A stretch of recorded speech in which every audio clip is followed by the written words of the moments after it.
Hey everyone, welcome to this video, continuing the translation line by line of The Merchant of Venice. Pick up Mr. Bruff's guide to The Merchant of Venice at mrbruff.com or amazon.co.uk. So we're with Shylock. 3,000 ducats, 'tis a good round sum. 3 months from 12, then let me see the rate. Now, we've just heard this admission from Antonio, and you'll see it in the previous video, that Shylock cannot be trusted.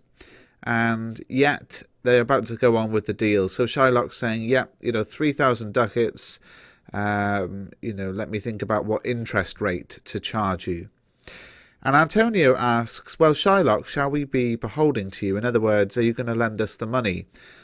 And Shylock uses that question, uses that opportunity to deliver a huge speech. And what Shylock loves here is having Antonio in his debt, having the power over Antonio, who would have nothing to do with him usually. He says, Signor Antonio, many a time and oft in the Rialto you have rated me about my moneys and my usances. Still have I borne it with a patient shrug, for sufferance is the badge of all our tribe. You call me misbeliever, cut-throat dog, and spit upon my Jewish gabardine, and all for use of that which is mine own. Well then, it now appears you need my help. Go to then. You come to me and you say, Shylock, we would have moneys. You say so. You that did void your room upon my beard and foot me as you spurn a stranger cur over your threshold. Moneys is your suit. What should I say to you? Should I not say, hath a dog money? Is it possible a cur can lend 3,000 ducats? Or shall I bend low, and in a bondsman's key, with bated breath and whispering humbleness, say this, Fair sir, you spit on me on Wednesday last, you spurned me such a day, another time you called me dog, and for these courtesies I'll lend you thus much moneys. Now, you can get the gist of a lot of these speeches without knowing exactly what word for word they mean. Shylock's basically winding Antonio up. He's saying to him, look, many times in the Rialto you criticised me about my finances and business practices, but I've always been patient and shrugged it off because Jews have always endured suffering. You call me a heathen, you call me a ruthless dog, you spit on my Jewish coat, and all because of the way I manage my own money. However, it now appears that you need my help. So you come to me and say, Shylock, we need some money. You say this, yes, you who spat on my beard and kicked me like you'd shove a stray mongrel out of your front door. You're after money, and what do you expect me to say to you? I should say, do dogs have money? How can a mongrel possibly lend 3,000 ducats?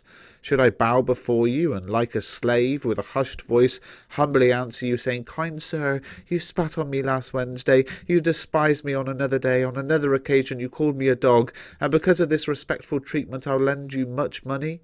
So he's just really kind of hammering home the fact, look, you've been awful to me. Now, this presentation of Antonio is not actually something that we would expect. It's a surprise, it's a shock. Antonio has seemed like such a good guy, and he's clearly been very horrible to Shylock. And you might sense that Antonio would deny it. But Antonio says, I am as like to call thee so again, to spit on thee again, to spurn thee too. If thou wilt lend this money, lend it not as to thy friends, for when did friendship take a breed for barren metal of his friend? But lend it rather to thine enemy, who, if he break, thou mayest with better face exact the penalty. So Antonio doesn't deny it. He says, look, I'm quite likely to do all that again, to call you that, to spit on you, to despise you. And if you're willing to lend me this money, don't lend it as if I was your friend, because how could a genuine friend charge interest on the money he's lent to a friend? But instead, lend it to your enemy, who, if he goes back on the agreement, you could more happily make pay the penalty. And Shylock says, why, look you, how you storm. I would be friends with you and have your love. Forget the shames that you have stained me with. Supply your present wants and take no doit of usance for my moneys, and you'll not hear me. This is a kind offer. So this is something that a lot of people do in real life. They kind of say something really horrible, and then they're like, look, I'm only joking. They've said the thing. So Shylock says, well, look at you getting all wound up. I want to be your friend, and I want you to be mine.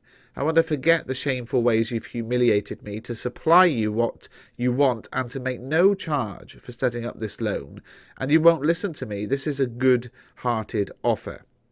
And Bassanio, and again, an example of Bassanio as we've seen throughout the play and as we see in the ebook, just coming across as this idiot, says, this were kindness. So Bassanio completely misreads the situation, saying, this really is a good-hearted offer.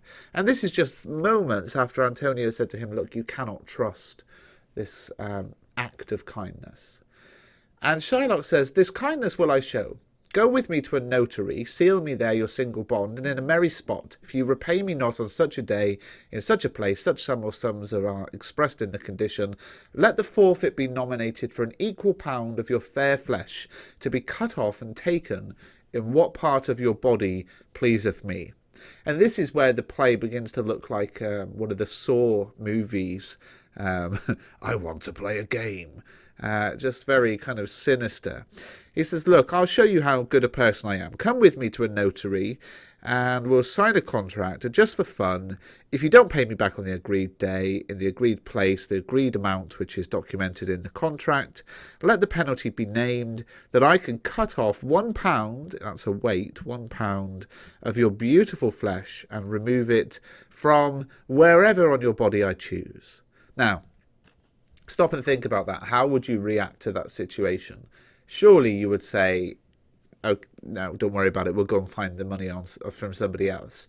Antonio says, content in faith, I'll seal to such a bond and say there is much kindness in the Jew. So Antonio says, basically, I'm happy with that deal and I'll agree to it. And I'll even say there's a good heart inside the Jew. Bassanio says, you shall not seal to such a bond for me.